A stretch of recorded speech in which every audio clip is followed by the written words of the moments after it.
అదే కోన వెంకట గారి ఈవెంట్స్ అన్న, ఫంక్షన్ అన్న, ఫిల్మ్స్ అన్న అది బయటది కాదు, మా మా మా- నా సొంతం లాంటిది. అందుకే ఎప్పుడు పిలిచినా పిలవకపోయినా మేము అందరూ ఇక్కడే ఉంటాం. కోన గారు మంచి రైటర్ అని అందరికీ తెలుసు. దాన్ని మించి చాలా మంచి ప్రొడ్యూసర్ కూడా. ఆయన సెలక్షన్ ఆఫ్ ఫిల్మ్స్ చాలా బాగుంటాయి. ఇవన్నీ పక్కన పెడితే ఆయన చేస్తున్న ప్రమోషన్ చూస్తుంటే నాకు నిజంగా భయంగా ఉంది.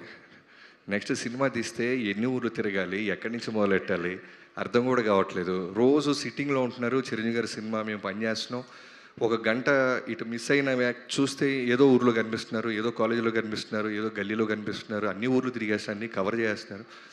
ఈ సినిమా 26th వస్తుందని ఈవెంట్ ఇది అక్కర్లా, ఆల్రెడీ జనానికి రీచ్ అయిపోయింది.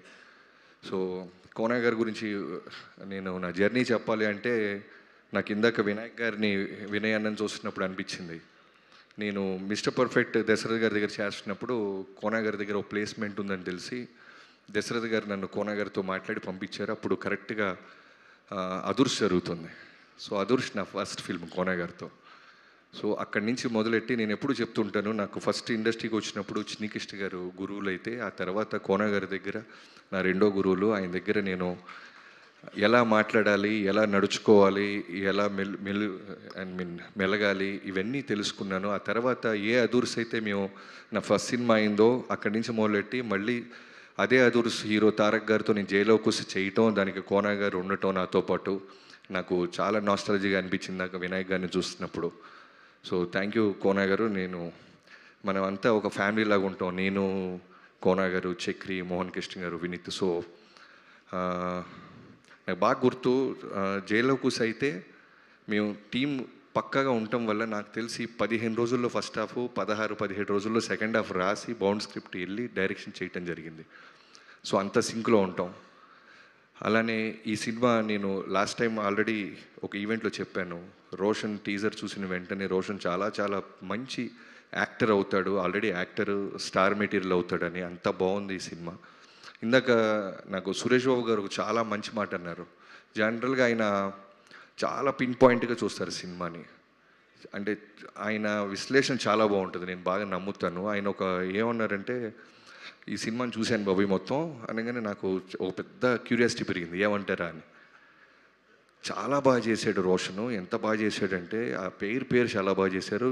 ఏదన్నా సీన్స్లో మనం ఫోన్ చూసుకునే అవకాశం లేకుండా అంత బాగా పర్ఫామ్ చేశాడు రోషన్ అన్నారు. సో సురేష్ బాబు గారు లాంటి ఒక గొప్ప వ్యక్తి అంత అంత స్టేట్మెంట్ ఇచ్చారంటే, రోషన్ ఇంకా చూసుకో, నీ కెరీర్ నువ్వు ఇంతే వినయంగా ఉంటే చాలు, నీ నీ టాలెంట్ నిన్ను ముందుకు తీసుకెళ్తుంది. అలానే శ్రీదేవి, ఇందాక నేను చూసినప్పుడు నీ కళ్ళ నీళ్ళు చూస్తే అర్థమైంది ఎక్కడి నుంచి స్టార్ట్ అయ్యావు. ఎక్కడో చిన్న పసిపిల్లవి యూట్యూబ్లో వీడియోస్ చేసుకుంటూ ఇన్స్టాగ్రామ్లో ఇక్కడ దాకా వచ్చావంటే నీ టాలెంట్ కంప్లీట్గా, నీ తల్లిదండ్రుల విషెస్, వాళ్ళ సపోర్టు. అండ్ రోషన్, నువ్వు కూడా నాకు తెలీదు నువ్వు ఇన్స్టాలో చిన్న చిన్న రీల్స్ చేస్తూ ఇక్కడ దాకా వచ్చావని, ఎక్కడో డ్యాన్సర్ అని బాగా హార్డ్ వర్క్ చేసావని తెలుసు. కానీ కదా, నీవే కదా, నువ్వు చేస్తేనే కదా వచ్చినాయి. అదే అంటున్నా, నువ్వు సర్ప్రైజ్ అయిపోయి షాక్లో ఉన్నావు.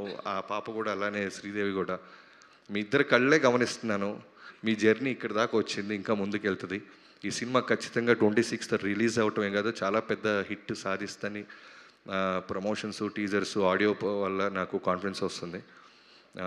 డైరెక్టర్ ఫస్ట్ సినిమా అయినా సరే కోనగారి సతీష్ తమ్ముడు, నువ్వు కోనగారి చేతుల్లో పట్టం చూసావా సినిమాని. నేను ఎప్పుడు ఒకటే ఫీల్ అవుతాను, నాకు ఇప్పుడు 6 సినిమాలు చేశాను. మనం ఎంత పెద్ద స్టార్తో చేసినా సినిమా ప్రమోషన్ చాలా చాలా ఇంపార్టెంట్. సినిమా రిలీజ్ అవుతుంది, ఆ సినిమాలో సాంగ్స్ కానీ ప్రతిదీ జనాల్లోకి తీసుకెళ్ళాలి. దానికి ఖచ్చితంగా ఒక ప్రొడ్యూసర్ ఉన్నవాడు చాలా చాలా ఇంపార్టెంట్. సినిమాకి డబ్బు పెట్టేవాడే కాదు ప్రొడ్యూసర్, సినిమాని జనాల్లోకి తీసుకెళ్ళేవాడు అసలైన ప్రొడ్యూసర్. సో ఈ సినిమాకి ఓ డైరెక్టర్గా నీకు ఆల్మోస్ట్ 80% టాస్క్లన్నీ కోనగారిని పక్క నుండి రాసేసారు, ఎగ్జామ్ అని అర్థం అవుతుంది. I wish you all the best Satish. ఆ టీజర్, ఫస్ట్ టీజర్ వచ్చినప్పుడు కుర్రోడికి తాలిగట్టే సీన్ పెట్టించినప్పుడు అనిపించింది నాకు, నిజంగానే నువ్వు అందరిలో కొంచెం డిఫరెంట్గా ఆలోచిస్తున్నావు. ఖచ్చితంగా నీకు మంచి భవిష్యత్తు ఉంటుంది. తర్వాత విజయ్, కంగ్రాచులేషన్స్ విజయ్. ఎప్పుడు చెప్తుంటాను, మంచి ఆడియోస్ ఇస్తుంటావు. ఈ సినిమాకి కూడా, సినిమా ఎప్పుడు జనాల్లోకి వెళ్ళేది ఫస్ట్ ఆడియోనే. అది సక్సెస్ అయితేనే ఫస్ట్ జనాలు సినిమా గురించి చూస్తారు, పోస్టర్ వైపు అయినా టీజర్ వైపు అయినా. సో మొన్న బాస్ కూడా చాలా బాగా చేసాడు ఈ అబ్బాయిని, ఆయన అడిగి సాంగ్స్ మరీ చూశారు. నేను చిరంజీవి గారి దృష్టిలోకి వెళ్ళి అంత బాగా నచ్చినాయి ఆయనకు కూడా. I wish you all the best Vijay. తిను ఎంత ఐ మీన్ ఆర్గానిక్గా ఉంటాడంటే, ఇంత సక్సెస్ వచ్చిన తర్వాత కూడా కాకినాడలోనే ఉంటాడండి. కాకినాడే కదా, ఇది కథ చెప్పాలంటే కాకినాడ వెళ్ళాలంట. సో కాకినాడ నుంచే సొంత భూమిని సొంత మట్టిని వదలకుండా అక్కడి నుంచే పనిచేస్తున్న Vijay, I wish you all the best తమ్ముడు. అండ్ కెమెరామెన్కి, ప్రతి ఒక్కరికి, ఎడిటర్కి, రైటర్స్కి, ఈ ఫ్రెండ్స్ క్యారెక్టర్లకు కూడా చాలా స్పేస్ ఇచ్చి చివరిలో వచ్చిన ర్యాప్ సాంగ్లో కూడా చూస్తున్నాను.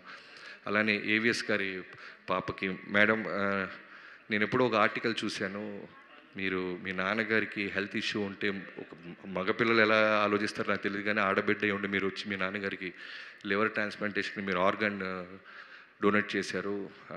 మిమ్మల్ని కలుసుకోవటం చాలా ఆనందంగా ఉంది. హ్యాట్స్ ఆఫ్ టు యువర్ తండ్రిని. నిజంగా నాకు కూడా కూతురు ఉంది, చాలా ప్రౌడ్గా ఉంటుంటుంది. మగపిల్లలం అయితే నాతో సహా మేము మా నాన్న ఏం తెచ్చాడు, బొమ్మలు ఏం తెచ్చాడు అని ఆలోచిస్తుంటాం తప్ప, ఆడపిల్లలు బంగారు తల్లులు. థ్యాంక్ యూ సో మచ్ మీ మీ మంచితనానికి, మీ నాన్నగారిని ప్రేమించిన. సో ఇంకేమైనా మర్చిపోతే క్షమించండి. ఆ బెక్కం వేణుగోపాల్ గారికి ముందు మీ దగ్గర నుంచి మొదలైందంట ఈ సినిమా. ఇలాంటి మంచి సినిమాని కోన గారి దాకా తీసుకెళ్ళినందుకు మీకు కూడా చాలా థ్యాంక్స్. అండ్ పేరు పేరున యాక్టర్స్ అందరికీ, యోగ్యత గారికి అందరికీ పేరు పేరున, అలానే ఈ సినిమాలో చేసిన సుమ కనకాల గారికి, ప్రమోషన్లో భాగమైన సుమ కనకాలకి, అండ్ ముఖ్యంగా కోన వెంకట గారు డాటర్స్ పేరు మీద ఈ సినిమాని ఫస్ట్ టైం స్టార్ట్ చేశారు. I wish you all the best sir. ఖచ్చితంగా లక్ మీకు, వాళ్ళ లక్ కూడా మీకు కలిసి వస్తుంది. ఎవరైనా మర్చిపోతే క్షమించండి sir. Thank you so much. Thank you so much, Bobby. And Okkasari, the big ticket for a picture, please. Big ticket.